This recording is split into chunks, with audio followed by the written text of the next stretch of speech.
Officials. Russia at 70% of Ukraine military buildup. Russia has assembled at least 70% of the military firepower it likely intends to have in place by mid-month to give President Vladimir Putin the option of launching a full-scale invasion of Ukraine, US officials say.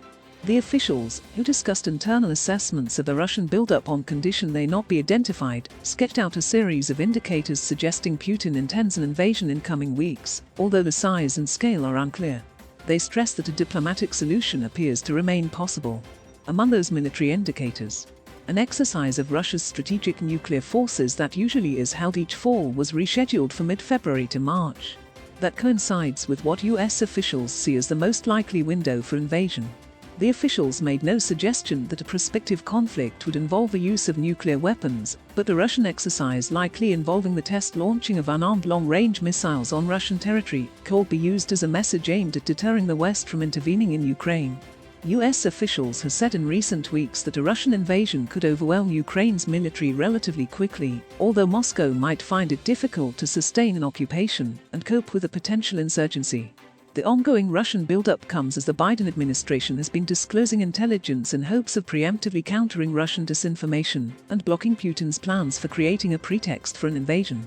But it has come under criticism for not providing evidence to back up many of its claims. On Saturday, the New York Times and the Washington Post said officials were warning that a full Russian invasion could lead to the quick capture of Kyiv and potentially result in as many as 50,000 casualties. A US official confirmed that estimate to the Associated Press. But it's not clear how US agencies determined those numbers, and any predictions about how an invasion would proceed and the human cost it would inflict are inherently uncertain, given the vagaries of war. President Joe Biden has said he will not send US troops to Ukraine to fight a war.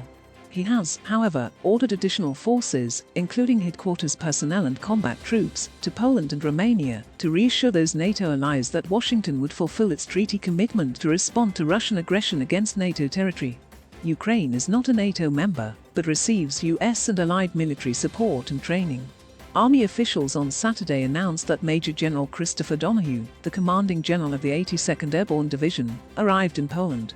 About other 1,700 soldiers from the 82nd Airborne are deploying to Poland from Fort Bragg, North Carolina, and 300 soldiers are deploying from Bragg to Germany. In addition, 1,000 Germany-based soldiers are shifting to Romania. With growing nervousness in Eastern Europe over Russia's buildup, much attention is focused on its placement of thousands of troops in Belarus, which shares a border not only with Ukraine, but also with 3 NATO nations, Poland, Lithuania and Latvia. The Biden administration may soon shift some more troops within Europe to allied nations on NATO's eastern flank, a US official said Saturday, without specifying which nations. Defense Secretary Lloyd Austin said last week that Putin could use any portion of the force he has assembled along Ukraine's borders to seize Ukrainian cities and significant territories, or to carry out coercive acts or provocative political acts, like the recognition of breakaway territories inside Ukraine. More recently, other US officials provided a more detailed breakdown of Russia's continuing force buildup, of US assessments of prospects for war, and of the US view of Putin's approach to the crisis. The officials reiterated what other Biden administration officials have been saying for weeks, that they don't believe Putin has made a final decision to invade Ukraine. But it appears possible that the Russian leader set his intentions and is waiting until the last moment to give the go-ahead for an invasion. Officials sketched out the disposition of Russian forces that have been deployed toward Ukraine's borders over the past several months, creating what Western officials see as the threat of a full-scale invasion, despite repeated assertions by senior Russian officials that they do not intend to attack unprovoked. As of Friday, the officials said, the Russian army has put in place near Ukraine a total of 83 battalion tactical groups, each of which is roughly equivalent in size to an American battalion of between 750 and 1,000 soldiers. That is an increase from 60 battalion tactical groups in position just 2 weeks ago, they said. Another 14 battalion tactical groups are on their way to the border area from other parts of Russia, the officials said. 2 officials said that US assesses that Russia would want a total of between 110 and 130 battalion tactical groups for use in a full-scale invasion, but Putin could decide on a more limited incursion. Including support units, Russia might be aiming to have 150,000 troops in place for a full-scale invasion, one official said, adding that the ongoing buildup could reach that level in the next couple of weeks. Depending on Putin's ultimate objective, the Russian forces could attack Kyiv directly by moving south from current positions in southern Belarus. He might also send forces across the Russian border into eastern and southern Ukraine, if his intent is to fracture and destroy a large portion of the Ukrainian army, the officials said. On the lower end of the scale of military action, Putin might order sabotage, cyber attacks and other destabilizing actions inside Ukraine, with the goal of removing the current government in Kyiv, officials. American troops touched down in Poland amid Russia-Ukraine crisis. American troops have touched ground in Poland on Saturday, becoming the first United States reinforcement to NATO allies in Eastern Europe amid a Russian military buildup on Ukraine's border. A small plane carrying what a Polish military source said were U.S. chain of command personnel landed at Rzeszów Airport, part of a military base in southeastern Poland. As preparations continued at the base, which is near Poland's border with Ukraine. TV footage showed temporary accommodation being prepared at the G2A arena in the nearby town of Rzeszów, while workers could be seen building a fence around the venue. As announced, the first elements of the Brigade Battle Group from the 82nd Airborne Division of the United States Army have arrived in Poland, a Polish military spokesperson said. The U.S. Army confirmed that the commanding general of the 82nd Airborne Division, U.S. Army Major General Christopher Donahue, had arrived in Poland.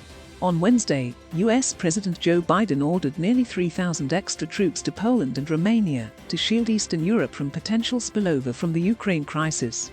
About 1,700 service members, mainly paratroopers from the 82nd Airborne Division, will deploy from Fort Bragg, North Carolina, to Poland in coming days, U.S. Army sources have said. According to the Pentagon, a squadron of around 1,000 U.S. service members based in the German town of Vilsic will be sent to Romania. The first additional U.S. troops from the 18th Airborne Corps arrived in Germany on Friday. Our Corps' presence serves to bolster existing U.S. forces in Europe and demonstrates a commitment to our NATO allies and partners, spokesperson for the 18th Airborne Corps, Captain Matt Visser, was quoted saying in a statement on Saturday. Russia has denied planning to invade Ukraine, but has deployed more than 100,000 troops near Ukraine's borders and says it could take unspecified military measures if its demands are not met, including a promise by NATO never to admit Kyiv. The latest U.S. deployment goes beyond the 8,500 troops the Pentagon put on alert last month to deploy to Europe if needed. NATO Defense Minister, Ukraine-Russia crisis. Ceasefire violations rise at contact line.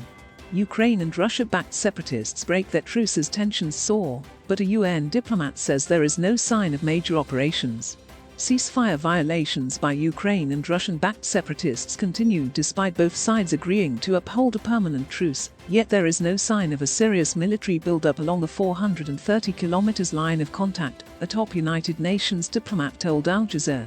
The amassing of thousands of Russian troops and military hardware at the Ukraine border and in annexed Crimea in recent months has stoked fears of an imminent Russian invasion. However, along the front line that separates Ukraine and two breakaway territories controlled by Russian-backed forces, there is no indication of preparations for massive military operations, said Mikko Kinnunen, the representative in Ukraine for the Organization for Security and Cooperation in Europe. There is no concentration of troops or capabilities along the contact line that would suggest that either party plans to start a bigger operation, he said.